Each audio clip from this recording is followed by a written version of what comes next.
Welcome to the Innovation and Compliance Podcast, part of the Compliance Podcast Network. Join us every week as we talk with industry innovators who are making compliance to help business run more efficiently and at the end of the day, more profitably.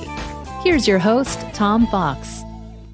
Hello, everyone. This is Tom Fox, and we are back for another episode. And today I have with me Trysha Daskam. Sure hope I got that right. And she is with Silver Regulatory Services. And we are going to delve into the company's services around ESG compliance.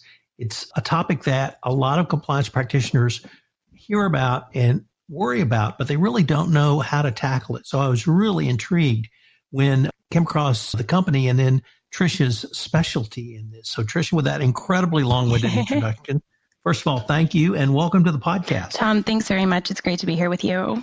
So I was wondering if you could give our listeners a little bit about your professional background and how you got to Silver Regulatory Services. Absolutely. Over the last 10 plus years, I've been a practitioner in financial services, cut between both in-house positions as well as consulting positions, and have found a really great home in the world of ESG compliance consulting. By way of background on education, I hold a Bachelor of Science in Biology from the University of Denver and a Master's of Public Health from the George Washington University, focused on international health policy and economics. So how did you get to Silver Regulatory Services? Yeah, I guess in the history of my educational and professional background, I had come across our founder and CEO, Fizza Khan, and she and I have been working together in some form or fashion for just about a decade. And when she left to start her own firm, I was the first person she called to join, and it was my great pleasure to come with her. So I've been here since the inception for just about a year and a half.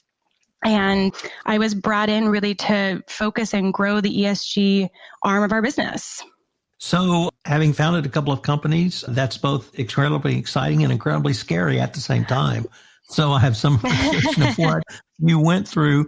I had the opportunity to visit with Fizza a little bit earlier, and she and the company were the subject of another podcast. So I really don't need to take a deep dive into the scope of Silver Regulatory Services. But when I got to ESG, she said you were really the in-house expert on that. So I really wanted to take a dive into that. I've had several podcasts talking about ESG and how that has really led a revolution, not only in corporate investment, but in the way boards of directors think, the way corporations allocate resources to multiple stakeholders beyond shareholders.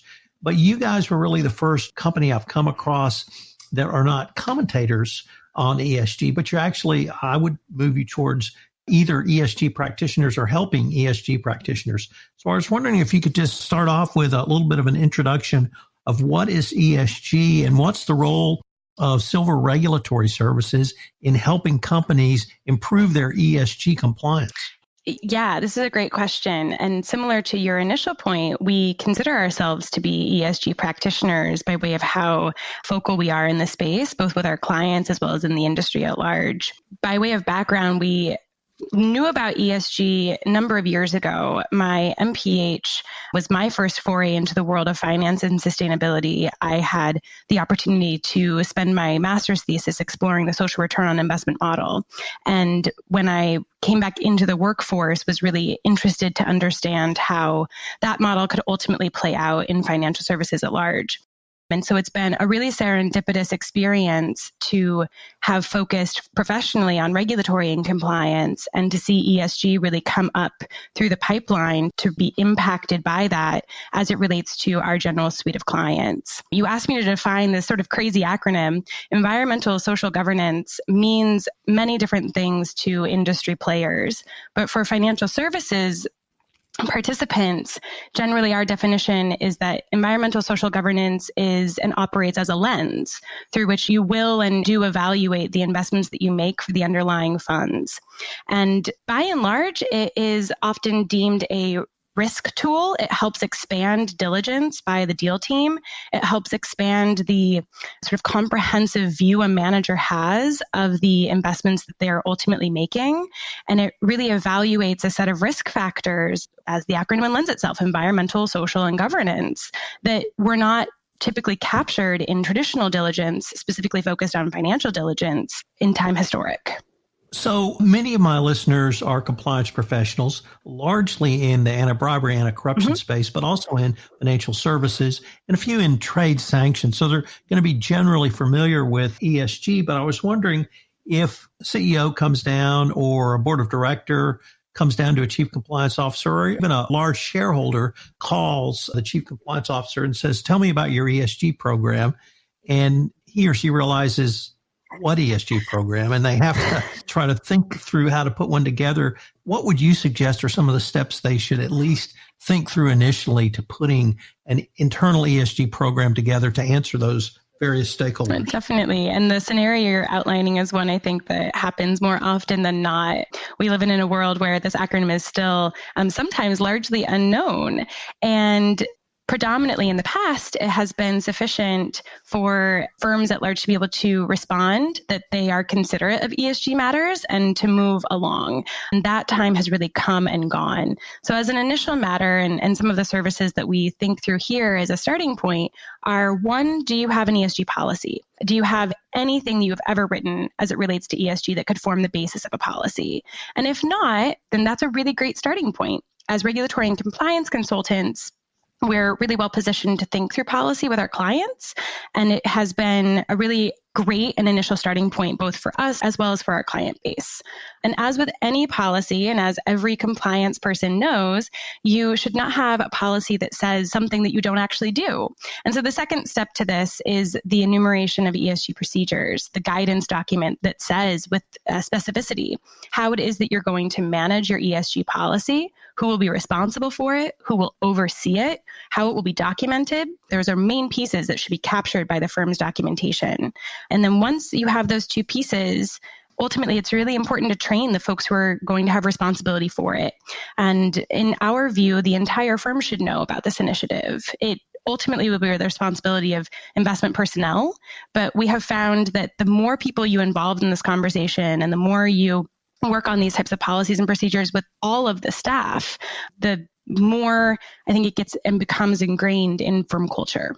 So one of the things I found fascinating about that description is you articulated almost all of the steps of any compliance program to comply with any set of laws or rules or regulations. And one of the things I really try to emphasize is there are about 5 to 6 core steps you have to take. Trade sanctions may have one or two others, anti-bribery, anti-compliance, one or two others, but you really articulated the 4 or 5, I think, key ones. And if I could summarize, it was a commitment at the top. It was written policies, of course, followed by written procedures. It was training, and then it was communication and follow-up. So that's exactly what compliance practitioners are using in a wide variety of areas. But the other thing that struck me in listening to you, certainly in your opening comments, was how important this has become from a non-monetary or reputational perspective, and how much companies, how much investors, how much shareholders and stakeholders and individual employees now are concerned about not only working for companies that have an active and robust ESG program, but using it in a way as a protection. If something does go wrong, whether it's your company or even in your supply chain, that you can show that you've taken affirmative steps to be proactive around ESG. Is that a discussion that resonates with your clients? Definitely. I think probably in twofold, and you've hit on both of them, but I'll just backtrack a bit. The first is with regard to a firm's culture and what a firm is doing. And in this regard, listeners might be familiar with the acronym CSR, or corporate social responsibility. And this really speaks to the effort that a firm or a management company is taking by way of its own corporate social responsibility. And maybe we can think about that in a different term. We use the term here, citizenship. What are you doing as a firm to be a good citizen, both to the folks you employ as well as to the neighborhood where you live, and how it is that you're contributing outwardly? And that's a really important piece and a really important component to firms adopting and integrating ESG. Investors are in an increasing fashion starting to ask questions, not only around what your ESG program looks like, how is it that you're managing your funds, and how is it that investments in funds are being vetted, but also how are you as a firm aligning with that ESG policy? What do you have in place to ensure that what you're holding your funds to is the same threshold level that you're holding yourselves to? So we're seeing that become more and more prominent And then to your other point around sort of risk management and reputational management, certainly on the firm side, citizenship statements and CSR statements, as sometimes they are coined, can definitely be something firms can point to as to where their protective mechanisms are. But when there are supply chain issues, when there are issues with the investment side, having an ESG policy in place to say, at the onset, we evaluated, having procedures in place to show that during the course of investment management, those risks were evaluated on an ongoing basis, should put a firm in a place where they are less surprised by things that happen sort of in the dark of the night, if you will.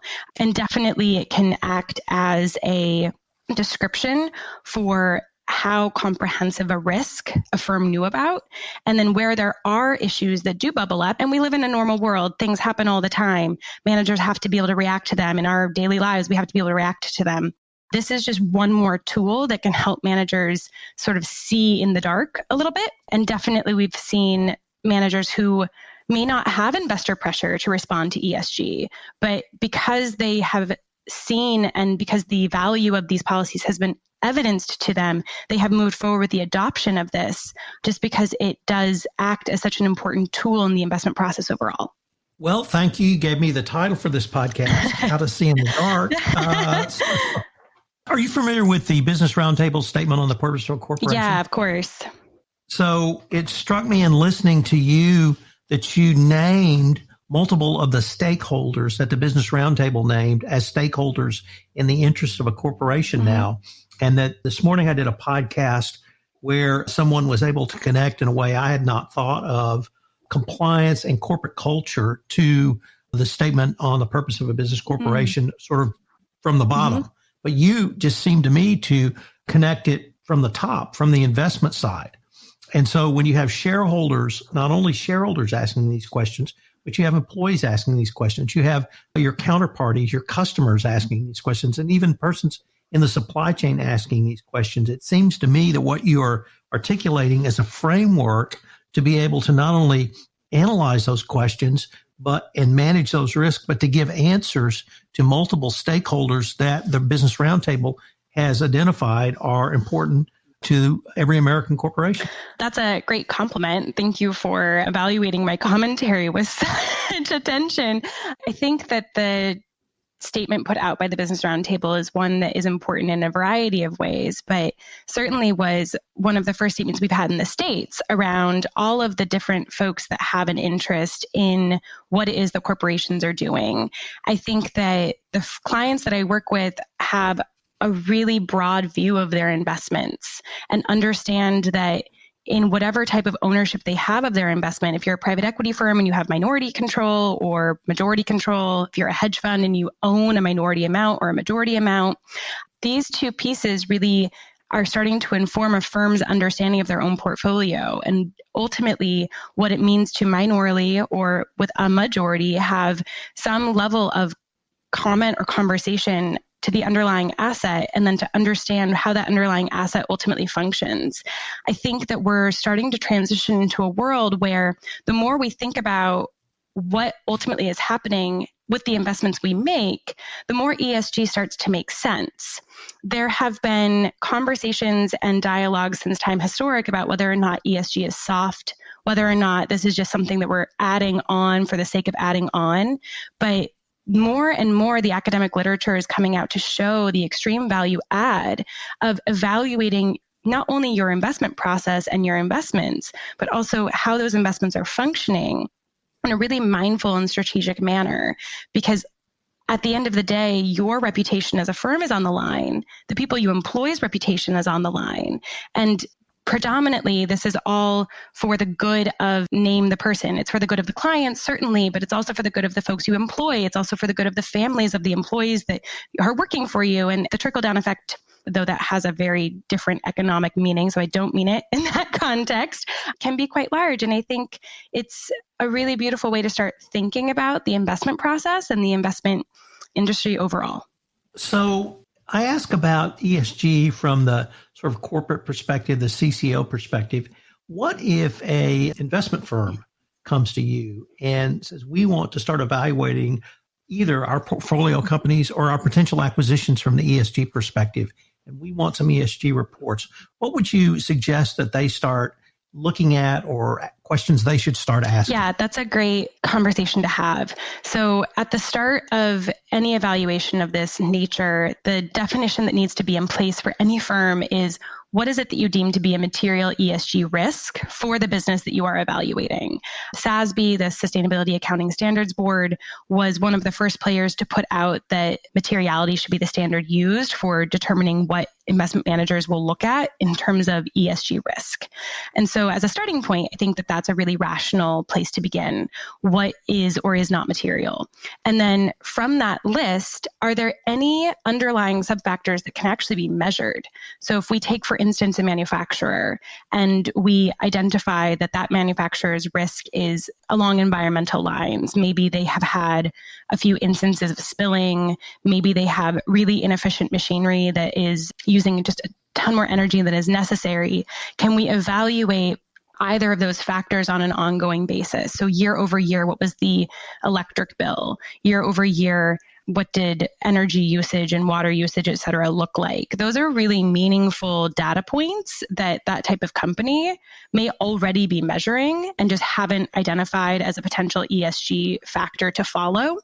And the more that firms are working with their portfolio companies to evaluate what is material to those companies, and then to put in some processes that, or maybe better said, to build off of processes likely already in place to start recognizing those data points on an annual basis, I think the clients that I've worked with, their eyes have really opened as to where the value can really come from and where the value earned and the value at risk can be evaluated. But just to repeat myself one more time, the best starting point is to begin from looking at what it is you're measuring. And I think that it's prudent for everyone listening that you have to figure out what is important to that portfolio company. Your firm may have its own set of values. I see lots of clients get very distracted by their own set of assumptions, their own set of ideals that they're interested in the marketplace. For instance, you might want to offset your carbon, but the offset of carbon might be very immaterial to the underlying portfolio company. And in order to work on evaluating carbon and offsetting carbon could just be a very onerous exercise that doesn't go anywhere. And we don't want ESG to be stuck in a form over function methodology. So I think that I can't repeat enough how important that is. Trysha, unfortunately, we're near the end of our time, but I was wondering if anyone wanted more information on Silver Regulatory Associates, or even more specifically, the ESG specialty services, how could they find out? I'm glad you asked. You can find us online at silverregulatoryassociates.com, where you'll find an overview of our firm and our ESG services, as well as our contact information. And I'm always in the market to have a conversation on ESG. Trysha, I greatly look forward to continuing this conversation. I found it absolutely fascinating. Thank you so much for taking the time to visit with me. Tom, thank you for having me. This is wonderful. If you're a compliance professional looking for a convenient and effective way to fulfill your continuing education requirements, go to fcpacompliancereport.com/courses and choose from 4-hour-long training packages that will keep you current. That's fcpacompliancereport.com/courses.